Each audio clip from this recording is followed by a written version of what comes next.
हाँ बच्चे। जय हिंद सर, मेरा नाम अंजलि कादर है। मैं पंडित नेकीराम कॉलेज से सिर्फ और सिर्फ आपसे एक क्वेश्चन पूछने आई हूँ।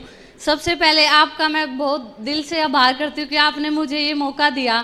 सर, एक देश नंबर 1 तभी बन सकता है जब एक देश की बेटी नंबर 1 बने, क्योंकि सर हमें एक सिक्योरिटी की जरूरत होती है। जब हम अपने घर से बाहर निकलते हैं सर, हम अपने माँ बाप को कह के कि हम बाहर निकल रहे हैं और हमें वहाँ पे सिक्योरिटी नहीं मिल रही कि हमारे हो रहे हैं ये, तो सर ये जरूर होना चाहिए सर। बिल्कुल बिल्कुल सर, ये बात हमारे दिल की बात है।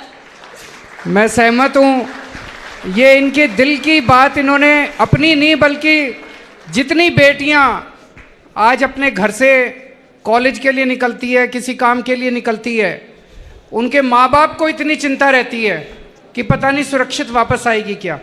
बच्चियों को इतनी चिंता रहती है कि हम सुरक्षित वापस जा पाएंगे क्या।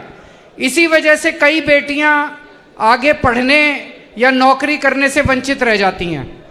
अगर हम अपनी बच्चियों को सुरक्षा नहीं दे सकते तो फिर लानत है ऐसी सरकारों के ऊपर, लानत है ऐसे सिस्टम के ऊपर। यहाँ पे मैं कोई राजनीति नहीं कर रहा, इसमें सारे पूरे सिस्टम की बात है कि आज 75 साल के बाद जब हमारी बेटी घर से बाहर निकलती है, वो अपने आप को सुरक्षित महसूस क्यों नहीं करती। क्या हम अपने सिस्टम को दुरुस्त नहीं कर सकते? कर सकते हैं। जब भगवंत जी की सरकार बनी थी पंजाब के अंदर, हम घर घर में जाके यही बोलते थे कि ऐसा क्यों है कि उनको सुरक्षा नहीं मिलती। ऐसा इसलिए होता है क्योंकि जब एसपी की, डीएसपी की, आईजी की, डीआईजी की, इनकी ट्रांसफर पोस्टिंग होती है तो उसमें पैसे चलते हैं। जब उसमें पैसे चलते हैं, कोई पैसे देके एसपी बनेगा, कोई पैसे देके डीएसपी बनेगा, तो फिर वो तो बलात्कारी के साथ ही जाएगा। फिर जब किसी लड़की के साथ छेड़खानी होगी तो वो बलात्कारी से पैसे लेके पैसे निकालेगा अपने।